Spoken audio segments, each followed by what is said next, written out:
Just started. I'll adjust my boobs on Welcome camera. to Reality After Show coverage of House of Villains Season 2, Episode 10. Jenn Hoffman, you are all over the place. No, Johnny just started the, as he said, warned me clearly, we're starting. And I was like, wait, my boobs look lopsided. And hello, here I am. It is Jen. Happy New Year. Yeah, Happy New Year. Yeah, they Always look great. coming in hot with something like coming that. in hot. With Yeah, I'm important Jonny stuff. Fairplay. It's been a while. It's been a while. Yeah. So episode 9, I was joined by Rachel Riley because life got in the way. We had Christmas. You decided to be sick. We had New Year's, but we're back. Yes, we are back. Glad Rachel was able to jump in because she is always extremely entertaining. But I'm obsessed with House of Villains. Me and my daughter, who just turned 8 this week. She's an 8-year-old and obsessed with House of Villains, and we have used it as lessons in like kind of toughening up real life, watching reality shows for strategy. It's a whole thing, which we may have to do a whole separate thing about, but that's become a thing. House of Villains has now become somehow a family household lesson learning tool in my family and my home, which could say I don't know what, but I think that's a good thing. My kids watched parts of season 1.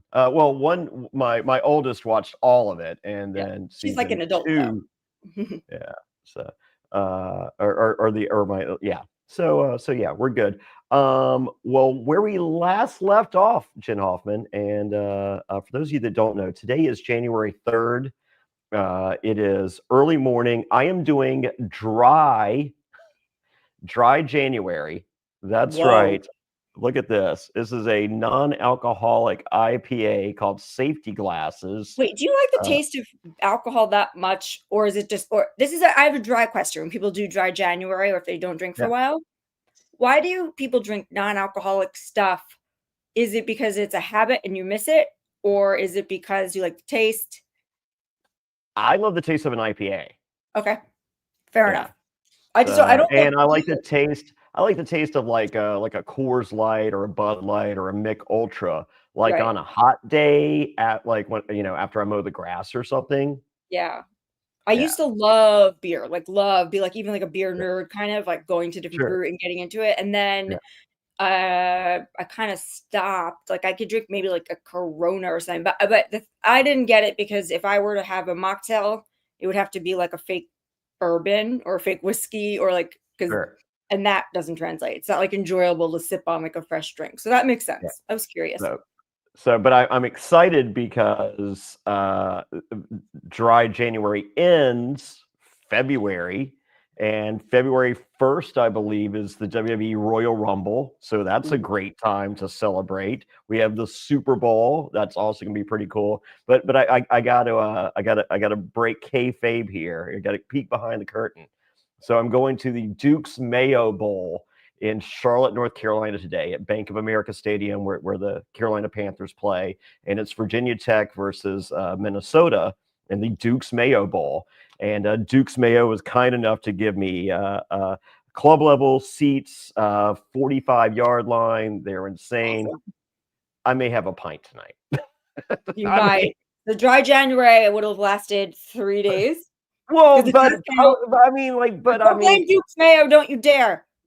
I don't know. We'll see. We'll see. It's pretty cool, and I know people do you're very healthy though. I mean, you exercise, you work out, you run, you're a healthy dude.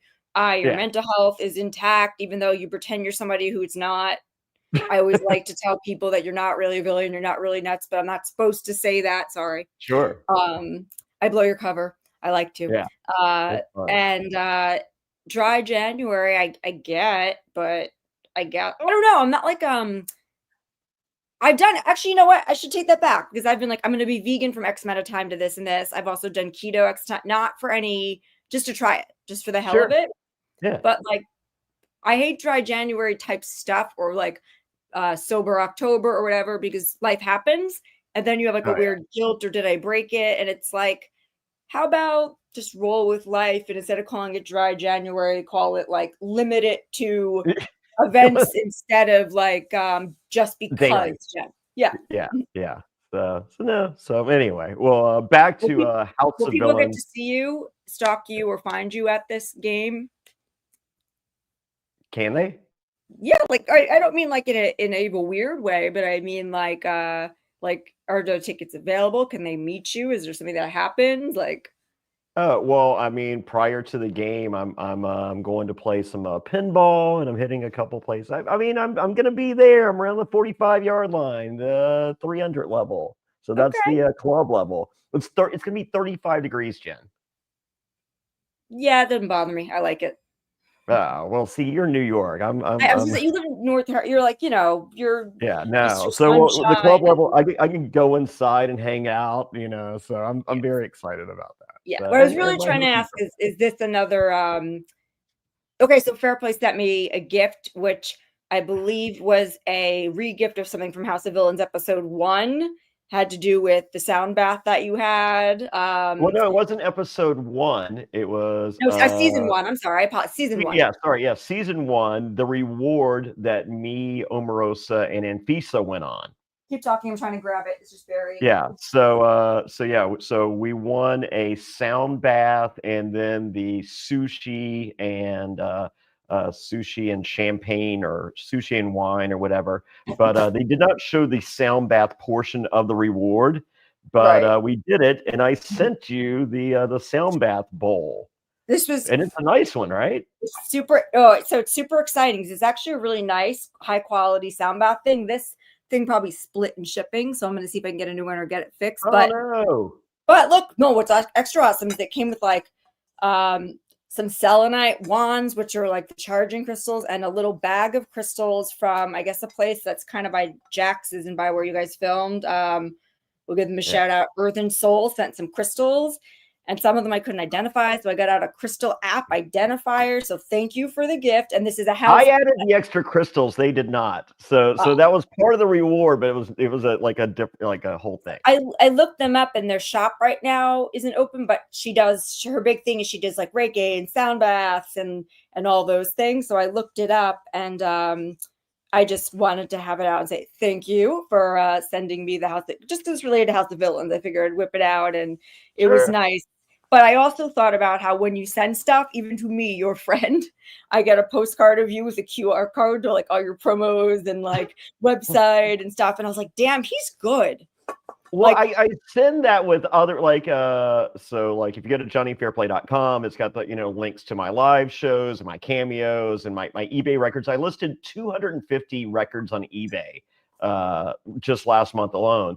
But with every record purchase, I send an autograph just to the thanks or whatever. But if I'm sending a note to a friend, I have those. I have thousands of them. So I just grab the Sharpie and I was like, Merry Christmas, you're the best, or whatever. Yeah.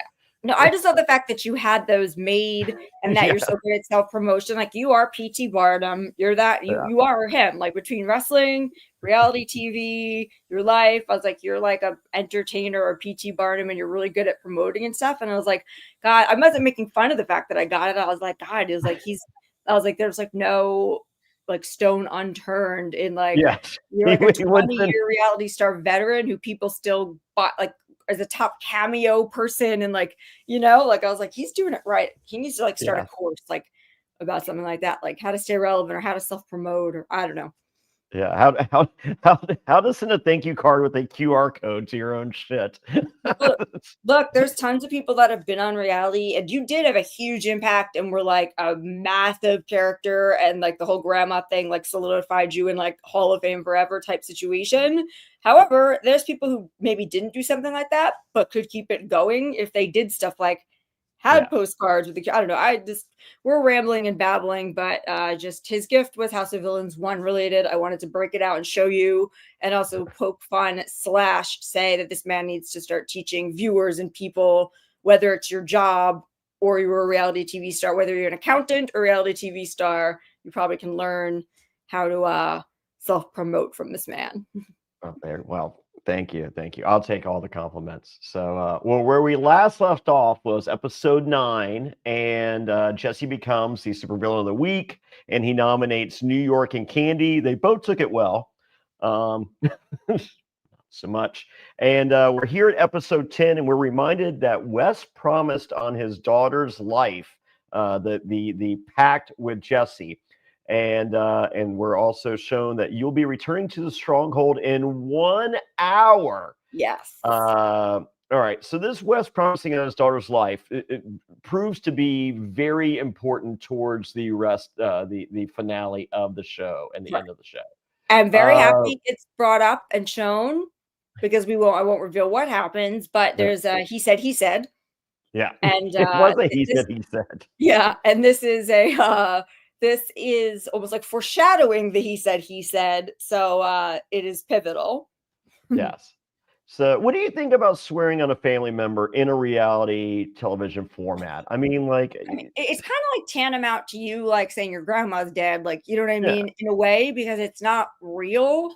Like, there's no real actual law, like God or man in the sky, or the karma or whatever. If you swear in your family, this as I was saying, I was teaching my daughter stuff about real life versus reality TV, and we're watching Mr. Beast games, we watch Big Brother, and I was like, this is real people's money and feelings and lives, but it is a competition and a game show with characters. And I was like, because we talked about this, about the grandma stuff. She even poked her head in, and you guys may have met her if you look back, and scolded Fairplay a little bit about, lying about his grandma, which leads me to believe that it's really just a personal thing. I know, Shane Powers very famously and Shuri, they swore on their children, and Shane took it to such heart that he got, his head cut off from winning $1 million in Survivor. He was in pretty good shape, and they swore on their kids. And it was, he was like, never dreamed someone could swear in their child, and it would just be like a total lie. And I was like, you got, right, Yeah. So no, I mean, my whole thing with it, I wouldn't swear on me though, because I'm too superstitious. But I don't think it's morally wrong, if that makes sense. Yeah, I'm cool with it on strangers. Like my first season of Survivor, I didn't know those people, so I didn't care. Oh, right. It's different. But it's different with friends. Like, so if I went out there with like you and Wendell and Paulie, I would have difficulty swearing on my kids or something. I don't think I'd ask you to. I think it's more like I wouldn't have, if I trusted you and thought our friendship was good, or thought that we understood the rules of reality as we stick together like glue no matter what until we stab each other in the back brutally and bloodily in the end. I don't think I would have to ask you to, and I don't think I would align myself with someone who I would even have to ask that. So that makes sense about it being new people, like a new person, maybe you would ask, but you also can't trust it, as we've seen in many shows. So it's kind of like a non-starter, like asking someone to swear in their kids. You don't know if both people believe in it. You don't know if one person's like, it's like almost there's no point. So why do it? But on a reality television show, because while it is a competition and there's real people, it's also entertainment. So I almost feel like it's not real. Like the impact is real on people's lives, but the rules go out the window of common courtesy and things you would do in real life. Like I wouldn't just ever lie and swear on my children or make something up. Like I'm pretty honest. Just willy-nilly. Yeah, just like, I mean, people do. People I swear to God, I've had, people say, I swear to God, my mom, I didn't cheat on you or something, like it just, people just will randomly use it for something or swear. I just don't, in the context of reality TV, it's almost like dumb to use that as a tool, because you've been shown time and time again, it could mean nothing to someone. I don't think it's morally wrong, but I would say I'm not going to do it. And if you think that means I'm lying, you're mistaken. It means that we don't have the trust, or you don't know how to you don't know the right thing to make sure that we have the trust. Exactly. Yeah. Season 1 of House of Villains, on the Corinne vote out, she came up to me before the vote and she was like, "Are you voting me out?" And I go, "No."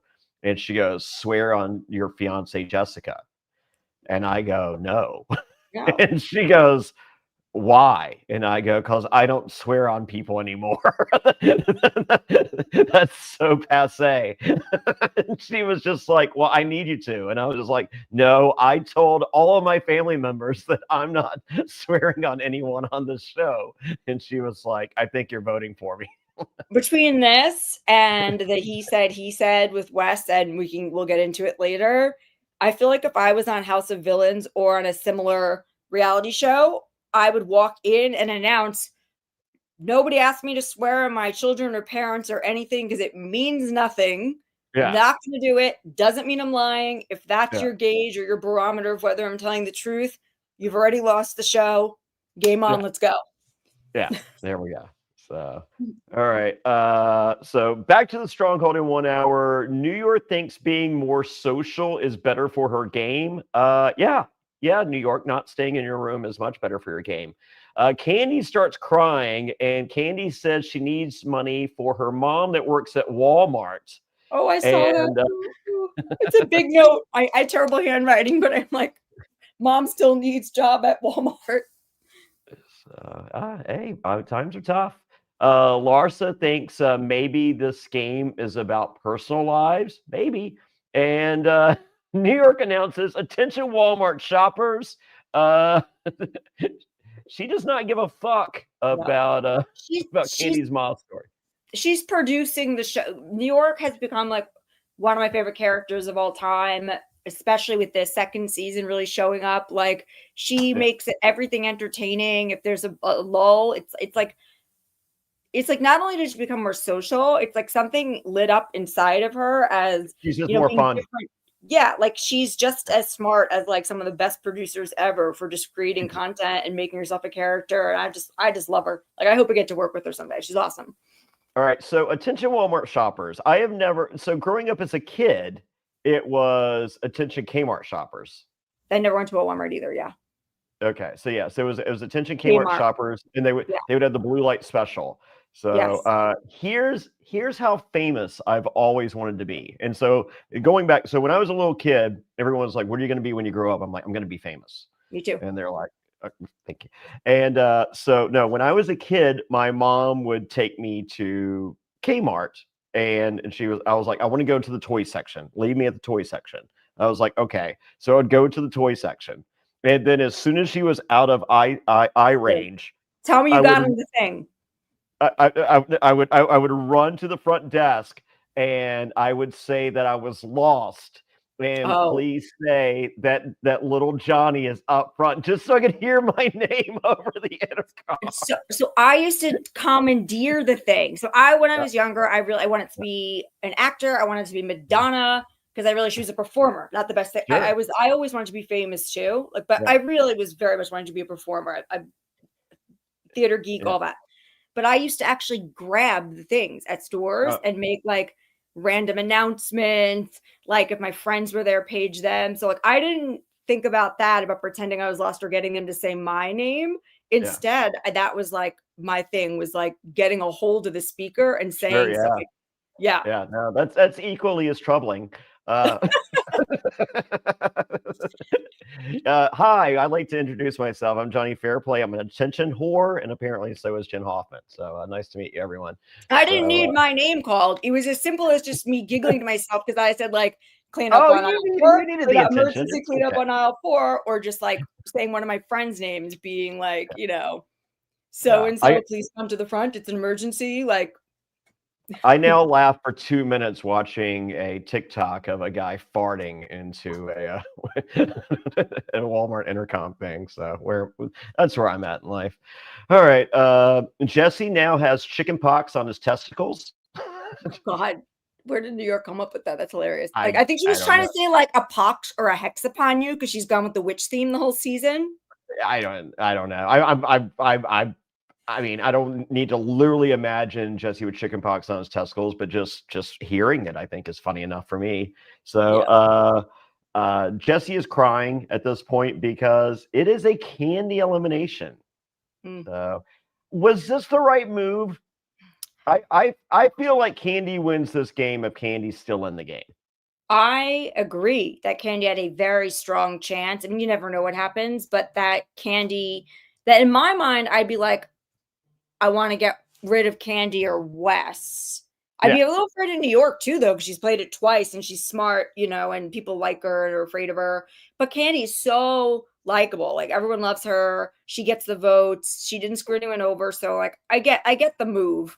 And it Yeah. also makes you, if they would, like you, me, and apparently only Richard Hatch know, be a villain, you're gonna have to cut the head off your friend to win and be the most villainous person.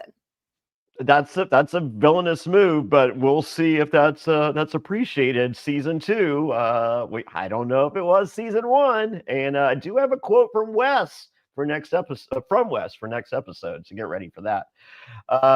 Yes, so it is. Candy is eliminated. It is the final battle royale challenge, and for those of you wondering, it was a unanimous vote to save New York. Got that right there. Wes is like, it's unanimous. It was unanimous. Yes. So, But then he launches into a big pep talk. Yeah. Like a speech, like his big stump speech about, I think that is a turning point for Wes. Like, not that he's corrected New York because they're friends and have that alliance, but it's like, it was so bizarre and obnoxious. And his like, all right, we're good. We're going to rally. This is House of, like, we're going to do this. Like, we're over it. Doesn't matter. Like, I'm like slowly starting to get like a little Wes cringe. Well, I'm. It's unfortunate you use the word Wes cringe because I feel like this is the beginning of the turn of season 1. You had Bananas from The Challenge versus Jonny Fairplay from CBS, and season 2 we get Jesse from CBS versus Wes from The Challenge, and I feel the roles are reversed. I see a lot of Johnny Bananas and Jesse, and I see a lot of Wes or a lot of Jonny Fairplay and Wes. I don't. I could see it because strategically you're thinking, and Jesse was struggling a lot of stuff of like what's the right thing to do, matters the heart, more like whatever. But I don't know. I think he just turned mean for the like he was missing, like it was just he was ready to explode and just exploded. Yeah. There's 11 episodes this season. On season 1 there were 10 episodes. On episode 9, that was a bad episode for Johnny Bananas. I feel on episode 10 it's a bad episode for Jesse. It is a bad episode, and I'll say we had 2 great hints. We had 2 amazing interviews, one with Richard Hatch and one with Jesse, Mr. Spectacular himself, where Jesse tells us there is a big explosion at one point and that he didn't really say much. And Richard Hatch was like, no, Jesse talked all the time and was all over the place. It just probably didn't become relevant, hint, till later, like kind of saying that Jesse maybe misunderstood the whole, like where he was or how he was being perceived, or just didn't kind of get it, which is interesting because he's also like a performer for a living, but I think and has been a villain and a strong player in Big Brother, and so it's interesting that you have little matchup. I don't think you guys were the same though. I get what you're saying. Yeah, well, I mean, I can tell you from experience, and Bananas will tell you, this show is a pressure cooker. Like, you are literally losing your mind. Like when we finished season 1, like Bananas is like, dude, I've done 22 episodes of the challenge, whatever number, of the challenge. He goes, this is a mind fuck. Wow. That's a big deal because the challenge is constant mind fucks. Like, you would think so, but he was just like, no, not compared to this. So if Bananas is saying that, and I feel Bananas is a little better player than Wes. I so and I feel I'm better than Jeff. I feel the pecking order of how the world works in reality television. If me and Bananas were mind fucked from this, Jesse and Wes are mind fucked from this. I would definitely have to agree. I'm not just being nice. I feel like you guys are both better players, like at House of Villains in particular. Like I think Wes was like doing too much, like doing the most, and Jesse seemed like a little lost. So, I mean, even though you and Bananas kind of it ended up falling apart for you just because of a stupid, silly thing that he didn't believe from you. And so it must be a pressure cooker because the emotions ran so high that it fell apart there. But with them, there was so much mistrust, and Wes was trying so hard to plot and control, and Jesse was trying so hard to show that he can't be plotted against or controlled. That it was like, yeah, it was a lot. Yeah. So, but it was awesome. Safari, once it started happening, once this turning point kind of happens with Wes, where he starts giving stump speeches and Jesse has his explosion and it's on, like, it was exciting. This is nuts. Yeah. All right. So Safari throws out Candy, Fresh Prince callback with the, Yep. So like Uncle Phil would throw out the Fresh Prince. Yeah. Throwing him out the front door, and then they had the font, the writing of Fresh Prince of Bel-Air for them, which was a cute little nod. Yeah, I like that. So it's our final battle royale is called Touch of Evil, and it is a Joel McHale butter statue. And you know what? I haven't shown this on the show. Let's see here. I think this could be appreciated. It's going to be a pain in the ass to get this out here. But you and I are just both bringing out all sorts of show and tell. So this is the final board that the final challenge on season 1 to save me that Anfisa ended up winning. And afterwards, I had Joel sign it, and I was just like, "Hey, Joel, can you sign this to Johnny? There's no H in Johnny." And he said, "No problem." He goes, "Oops," and he put Johnny with an H and put there's no H in Joel, and signed it. Funny. Joel. Yeah. Yes. I mean, always the consummate professional comedian, you know. Joel is great. Iconic. So yeah, yes. Butter statue. Bees love butter, apparently. Yeah. Well, this is the competition. So the Touch of Evil is that they learn that they have to keep their hands on this melting butter statue in the hot heat in the yard. And it's kind of like hands on a hard body. Like the last person to take your hands off of it wins the car. But in this case, it's you win. You win a guarantee to the finale, but meets Twister, because then once it starts getting harder, it's like hands on a hard body meets Twister. You must keep your hand on it. Last person standing with their hand on this melting buttery thing is going to win and get taken to the finale. And, as time goes on, it's like, pick up your foot, do this, that. But yeah, bees start to come around, and then one person like immediately like pretty much drops out. Yeah. Yeah. New York doesn't like bees. And then we hear Wes going, "Can you imagine if Victoria was here?" And I'm like, here we go.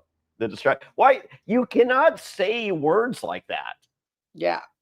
It literally manifests it. Yeah. I was like, you're conjuring up like what's about to happen. Yeah. Yeah.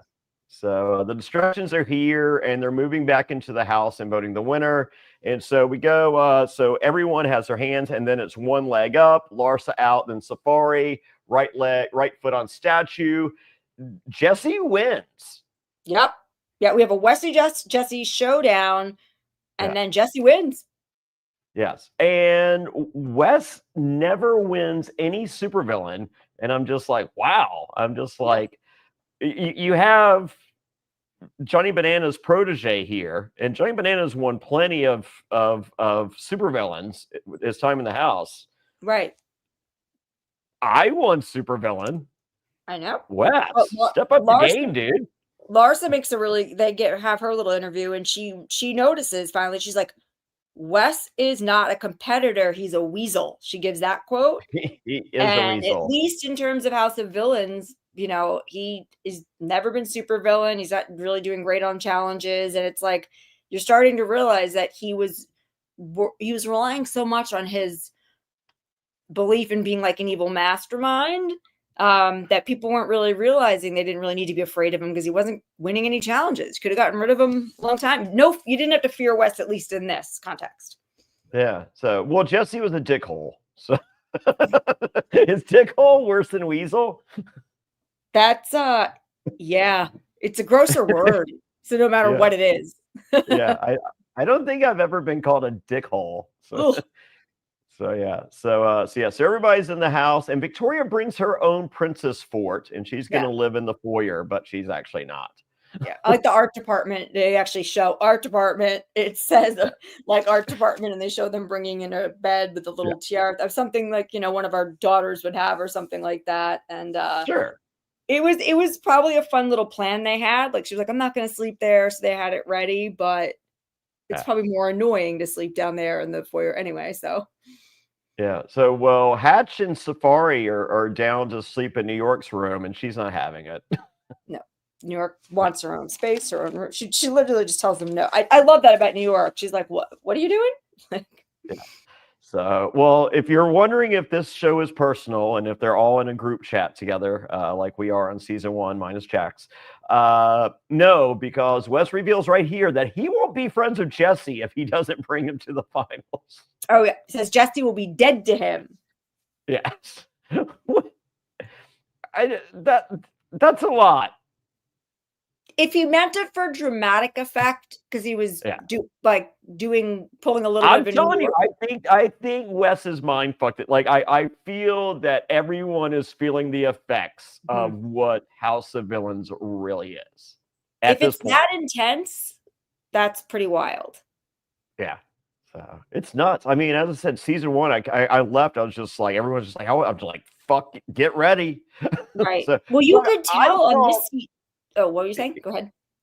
I thought season 1, I didn't think that people would, because I was just like, there was just so much hate and vitriol in the house. I was just like, is anyone gonna like anyone? Like, like I thought this show had there was a strong possibility that it could not be it. There was no fun. Because I remember having fun, but I remember the other stuff, and I was just like, man, like, did they only catch the mean stuff? And they did, like, they were just like, like fuck half the mean stuff, and even the mean stuff, when Bobby Lights is involved, it's fun, Yeah, I was just gonna say Bobby Lights is so it's like if you were gonna put that many villains together in a house, and I could argue that the winner of House of Villains season 1 was not a villain, but you have somebody like Bobby Lights that it's so, and New York too, that it's so entertaining that it doesn't become overwhelming or like negative energy all the time because it's just so goddamn funny. Yeah, but they also found, a lot of the fourth wall stuff showing our vulnerability. They gave you, for pretty much every single person, something like at least one little thing that made you likable, and that's what made it. So season 2, looking at it now after the fact, like it's more like what I felt they were going to show on season 1. Which there was just so much hate. Like I feel like there was less fun on season 2 because there was so much hate, and hence they're not in a group chat together afterwards. It also makes character arcs a little less interesting because there seemed to be like you guys were having genuine fun and there was some genuine love. So like the thing between you and Bananas seemed like genuinely upsetting and like a real shame, and then like having Bobby Lights being so dramatic, and it was like you guys weren't sure if you could trust him or if you really loved him, like probably the way people actually felt about him, like this guy's a little out of his mind, but we like being around him. You could feel that you guys like were partying, like even during the thing with the Omarosa and the timbre and the shaking and the what's the song that she had? I ain't getting no sleep because of y'all ain't gonna get no sleep because of me. So funny. So there was so much fun. There were so many private jokes and fun, and they went way more with the fourth wall stuff on your season, which I think I felt so too. Yeah, they needed more of it in season 2 because it made villains. It humbled everyone. It made you guys more human. It was hilarious. Like it was so funny. So your season, I missed so much of the fourth wall stuff and like showing production and like just showing. They do it a little bit here with like people saying words wrong, or occasionally like art department brought Victoria the bed. But I hope for season 3 they go back to season 1's way of breaking the fourth wall and making it campier. Yeah, yeah. I think the campiness. I felt like they got in the campiness with the challenges, but the people weren't like like Shake is fun. You can hate Shake, And but like he's hilarious. dorky. Yeah. And Yes. Corinne doing Shake impressions. Yes. And And Shake's yeah. doing puppet shows explaining what happened, and Corinne getting pissed off that he's touching her puppet. Yeah. It uh, really was like a dysfunctional family house of villains. So it was funnier. I mean, no, in the beginning there was like intensity with Jax that was like, whoa. But but even that you kind of expected. I don't know. I feel like I'm enjoying season 2, but I felt like season 1 there was like a dysfunctional what they wanted to create, a dysfunctional family of very famous reality star villains living together in a house and competing, and the hijinks that ensue. yeah, Half yeah. sitcom, half competition. Yeah. Like it nailed a And, lot of and those I think our things. guest hosts were better. I mean, like Spencer Pratt was Yes. hilarious. Like Yes. like Spencer Pratt literally doing nothing was Yeah. hilarious. Yes. Which caught that bitch Oh, the Tiger King. Carol Baskin. No, that bitch Carol Baskin. so, Yeah. Yes. so Bobby like, did you kill your husband? Whoa, we're not. Yeah, we'll cut off the interview. Yeah, exactly. Like the guests were great. Just it was like I really feel like in that one they got the like The vibe. yeah, the vibe and just like how to make it work, to make it like Yeah. part sitcom, part competition, part like, just circus, very fourth wall, breaking the fourth wall so Yeah. much No, as I said, consistently. I got home and I was just like, I love this. I don't think this may not translate. And then I was 5 minutes into the first episode. I was like, holy shit, this is the show. Yeah. I was like, this is nothing that I envisioned, and this is the greatest show I've ever seen. Yeah, it was so I loved it. Like I was like, this is the Yeah, best thing ever. When we started yeah, covering it, I was like, we need to talk about this. Like, I love this. This is amazing. This is a show we've needed and have wanted forever. yeah, yeah. Welcome 2004 to 2023. Yeah. All right, so it is the final hit list, and Jesse has a much better fitting suit than before, but that not according to New York, because this will not be the first time that she's been taken advantage of in a guy in a men's warehouse suit. Men's warehouse suit. So funny. Yeah, because I feel like Jesse's earlier suit was men's warehouse. And how do you have an ill-fitting suit? I mean, I guess money, but if you have Jesse's body, don't you like purposely have just an awesome he suit? might need a little tailoring because he's shorter than I thought and like super jacked. So like Yeah. it's not like big and tall, it's like big and tailor it or something. Like he might be somebody who really does need a tailored suit, or else it's gonna look like it's either gonna look like he's a little kid, like that Tom Hanks He looks character like a Big, little kid going to his my first funeral suit. yeah, or it's gonna look like he's bursting out of it like a Yeah. Superman Clark Kent Halloween costume, but unintentionally, Yeah. Yeah. So no, his suit for this is his best suit yet. He looked good. He looked sharp, looked like but New York was like, I'm running with the line, I don't care. Yeah. And that's the beauty of New York. It doesn't, I mean, the line's the line. The line works. Yeah, of course. As I said, she is providing us with consistent hits and entertainment throughout. If there's a little bit of silence, something funny or rude needs to be said or done, New York is fulfilling that part. Please put her on it. Wouldn't it be so funny if she's on every season? I mean, I think she put it out there. We shall see. So there's other people they can bring back and not New York. Relax, Jenn Hoffman. Jesus. I understand that. I'm not trying to step on your toes with it. And I feel like they could have once they have a few more seasons, like a kind of battle royale type thing where people fight to get back in the house. They bring like everyone back and have you guys like fight it out to get back in, which I'd like to see That's too. too much. I like it. Just bring back a Jonny Fairplay, call it a day. All right, fine. So New York is first on the hit list. Larsa is next. I would have saved Larsa. I feel like Larsa had zero chance of winning. I was very conflicted about that because I was like, in the end, people didn't. I can't tell how people. I know Victoria hated her, and other people kind of rubbed her wrong, but Teresa had a weird loyalty to her, and I don't know. I was a little confused about that one because I felt like Larsa, if Jesse had picked up on that, Larsa liked him better than Wes. It's just picking up on subtle cues. Like, why make an enemy of Larsa? Because they weren't enemies. No. Pick somebody who you're already fighting with or something. And she's probably not going to win.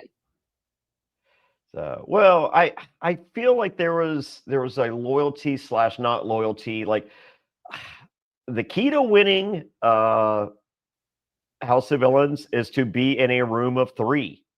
Once again, the space room, Johnny Bananas had those 2 extra people in there where I valued sleep. He valued the extra conversation with that person. Mm-hmm. Jesse, Wes, Safari. Right. And it's kind of consistent, and you're bonding, and you're always returning to the same place, where the other rooms were always shuffling and changing people. Oh, yeah. Oh, and never change a room.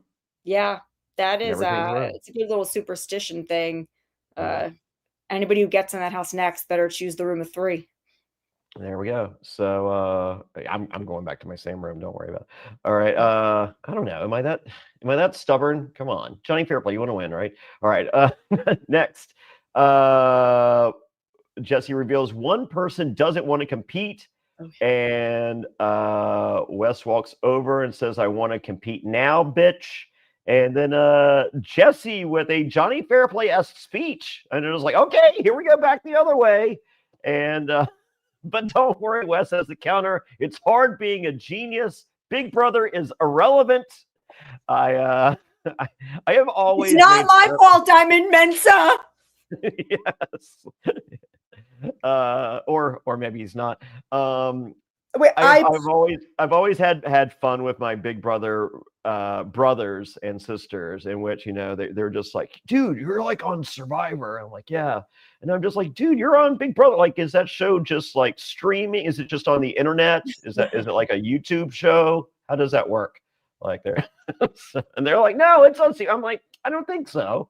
Oh and then when I would eventually succumb to the fact that Big Brother is in fact on CBS, I'm like, oh yes, summer programming.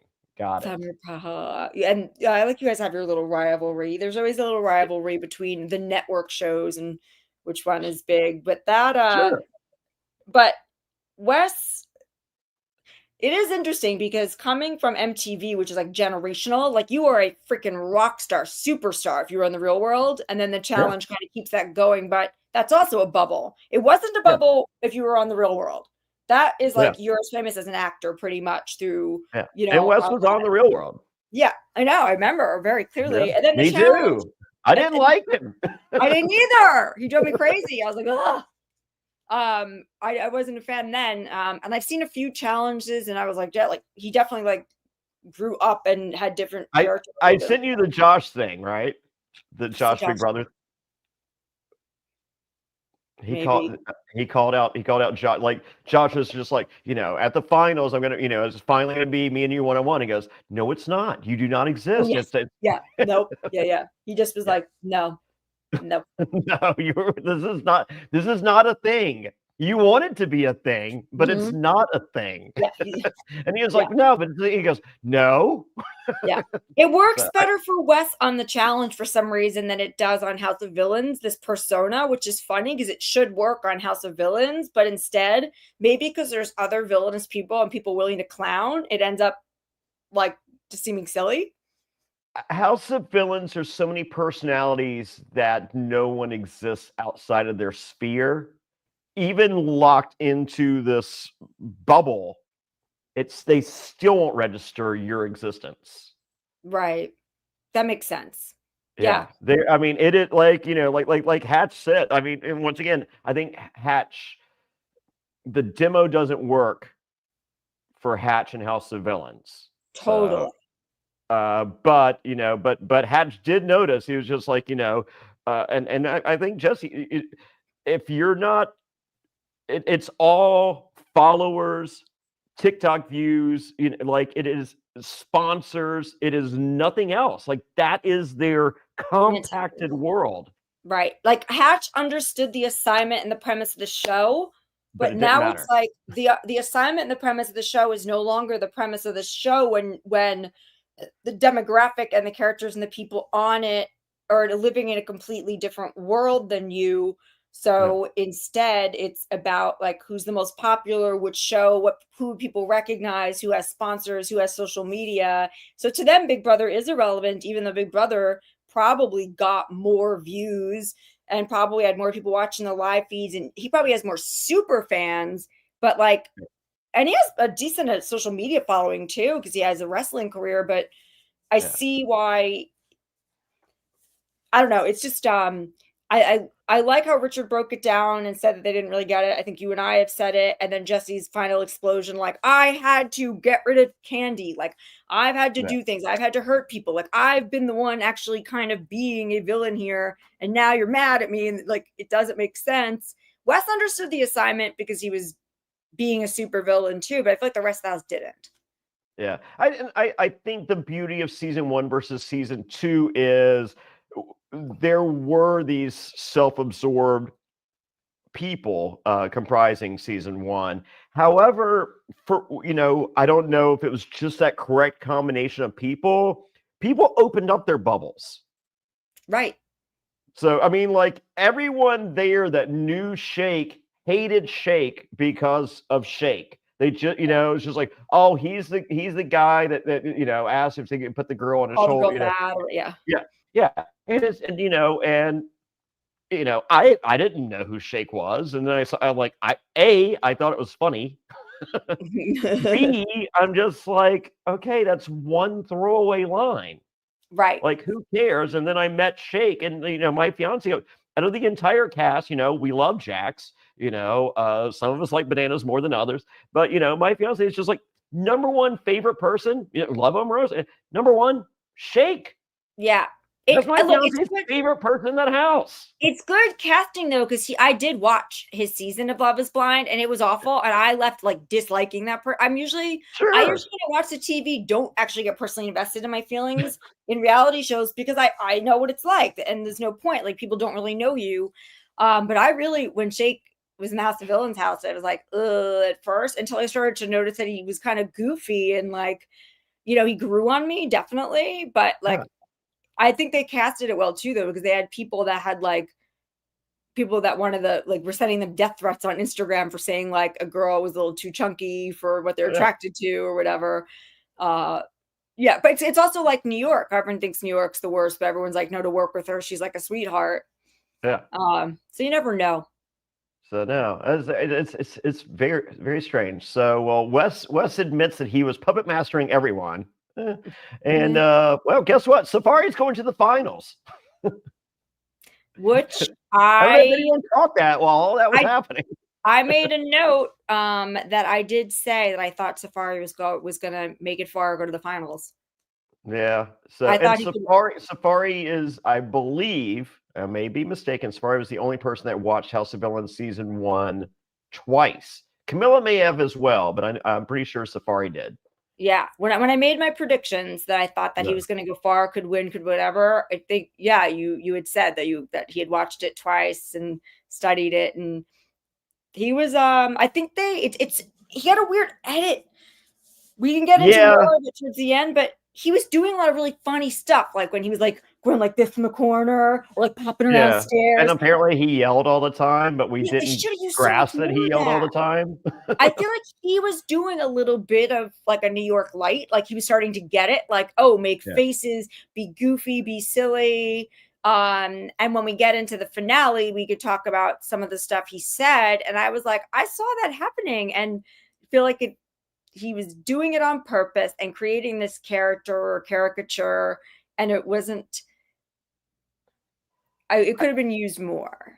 I feel like on a funny scale of 1 to 10, he's a 4, and it's not a diss, because I know plenty of zeros and negative 2s in the world. Yeah. Okay, on a scale of likability 1 to 10, he's an 11. Yeah, and that's the thing. It's not him being funny like what he said, but some of his physical comedy, which goes into someone's likability, was actually really funny. Like when he purposely was doing overly dramatic, like peeks around corners, or overly dramatic, like eating the popcorn when he was sitting there eating popcorn. Like, no, but I want an 8 as far as my funny is concerned, for me to call you funny. Oh, for sure, for sure. So, but Like, I don't need 10. I don't need 10, 8 funnies on a show.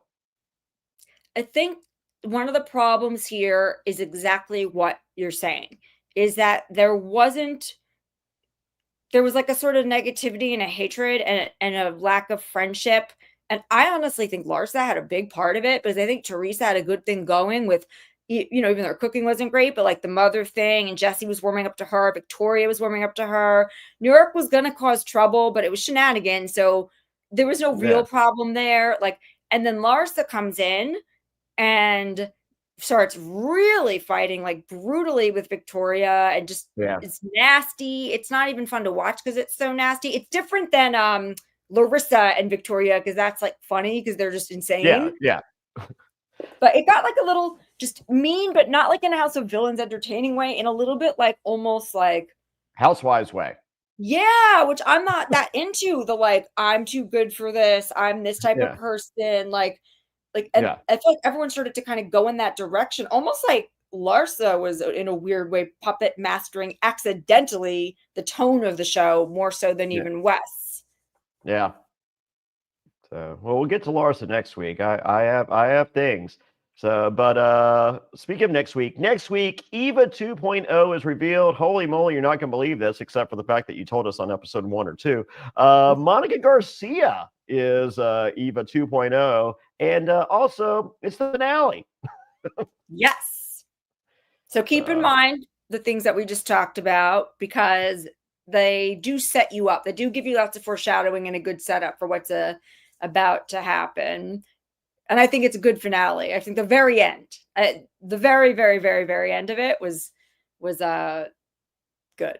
Maybe not yeah. necessarily the winner, but the I thought end. it was a great finale. I think they delivered. So I Yes. thought the season 1 finale. So I think we're 2 for 2 with finales, and I think we're 2 for 2 as far as how I feel about the winner. Yes. And same. And Jesse also promised, he said there was something else besides his explosion. He says, "Oh, I do something." And I was like, what could it possibly be? So when we talk to the finale, I think we get an epic moment in the finale. And I Sure. thought that Jesse had oversold himself just because the explosion and the speech was good and accurate or whatever. But Yeah. props to Jesse. So when we get to the finale, if you haven't watched it yet, Get ready. Jesse doesn't disappoint. Yes, there we go. So all right, Jenn Hoffman, where can everybody find you? I am at Jenn Hoffman High, like HI, on Instagram and sort of TikTok. If you want to follow me there, I might start making TikToks, but Instagram. Yeah. So, well, I'm at Jonny Fairplay, no H in Johnny. Jenn Hoffman has 2 N's in Jen, 2 F's, and then there's 1 N at the end. But yeah, it's Jenn Hoffman. At Jonny Fairplay, JONNY. Go to johnnyfairplay.com for links to everything. Yeah, get a cameo.com/Jonny Fairplay. Links to everything at johnnyfairplay.com. I was in the top 5 for like a year on Cameo for Survivors. Right now they've opened it up to the new cast, so you know they're famous for like, I don't know, a week and a half, Yeah, and then they I'll get be their back bump. I'll be back where I belong. So so get your cameos, everybody, and we'll be back. I'm not sure when, soon. So we might do right after this. We might not, probably not, because I got to go to a football game. But yeah, thank you, everyone. You guys are awesome. It is always a pleasure. And until next time, bye, everybody. Bye.